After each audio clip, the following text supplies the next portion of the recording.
क्यों फिलॉसफी के पास आपके हर समस्या का समाधान है, मैं कहूँगा। और फिलॉसफी कोई बाबा नहीं है, फिलॉसफी कोई जादू नहीं है, फिलॉसफी कोई धर्म नहीं है, पर उसके बावजूद भी मैं कौन, मैं हूँ फिलॉसफी का आशिक, दर्शन शास्त्र का प्रेमी। क्योंकि फिलॉसफी का अर्थ होता है लव ऑफ विजडम, ठीक है। तो इस प्रेमी से इस प्रेमिका की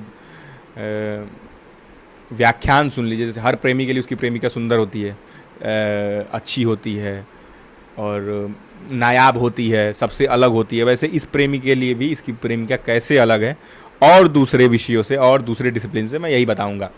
और सच में फिलॉसफी के पास आपके हर सवाल का जवाब है, मैं कहूँगा।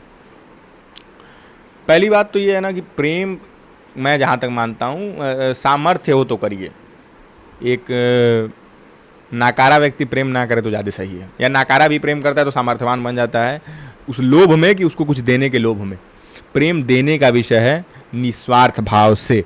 और वो आपको एज्यूम नहीं करना है कि मुझे निस्वार्थ होना है, वो आप निस्वार्थ हो जाते हो अगर आप सच में प्रेम कर रहे हो तो, इर्रेस्पेक्टिव ऑफ द पीपल। और people you are doing, you are loving a people or you are loving a subject or you are loving a bike or something, anything.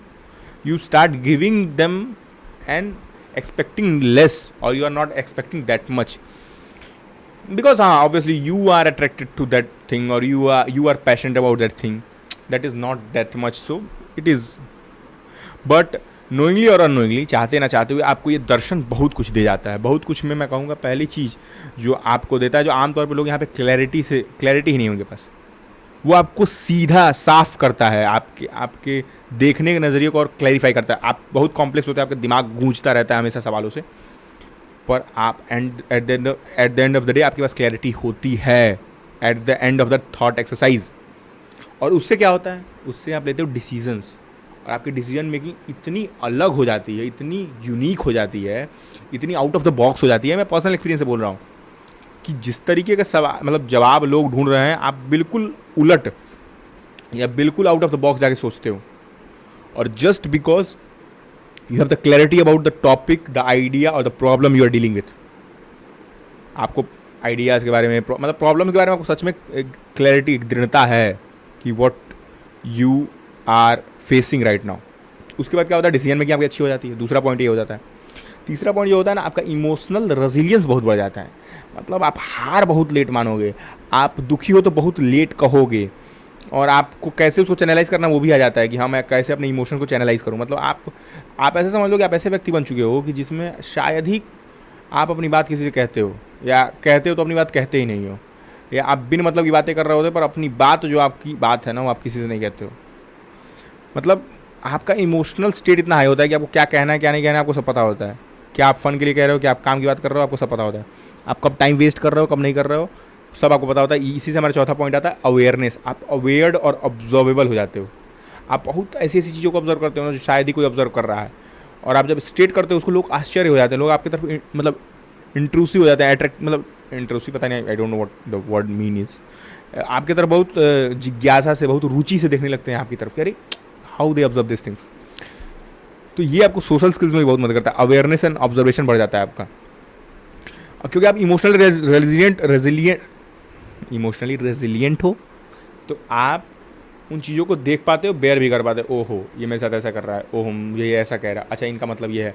और आप बहुत नग्नता से चीज़ों को देख पाते हो। अवेयरनेस और ऑब्जर्वेशन का फ़ायदा ये होता है, जब इतनी सारी चीज़ें हैं आपके पास एक बेटर अंडरस्टैंडिंग होती है, आप चीज़ों को बहुत बेहतर समझ रहे होते हो कंपैरेटिवली टू अपने पास्ट वर्जन जो सोचता नहीं था। और सोचने से मेरा आंसर है सवाल पूछना जो आपको रियली मायने रखते हैं, जो जीवन में आपके अनवांटेड सवाल की फलाने की बुआ की लड़की की शादी हुई कि नहीं है, फलाने की लड़की भागी तो कहाँ भागी, कब मिली, वो सब सवाल नहीं। आपसे जुड़े हुए सवाल कि मैं ये क्यों कर रहा हूँ, अच्छा मैं इसके बारे में बुरा क्यों महसूस कर रहा हूँ, अच्छा मुझे इसे जलन क्यों हो रही है, अच्छा मैं ये क्यों नहीं कर रहा हूँ, अच्छा मैं आलसी क्यों महसूस कर रहा हूँ। अपने अगर किसी और के बारे में भी है तो मैं उसके बारे में ऐसा क्यों महसूस कर रहा हूँ, उससे आप अपने आप को और बेहतर समझते हो और बेहतर जानते हो। उसके बाद बेटर अंडरस्टैंडिंग के बाद आता है clear communication. You can communicate clearly your ideas, what you trying to say to others.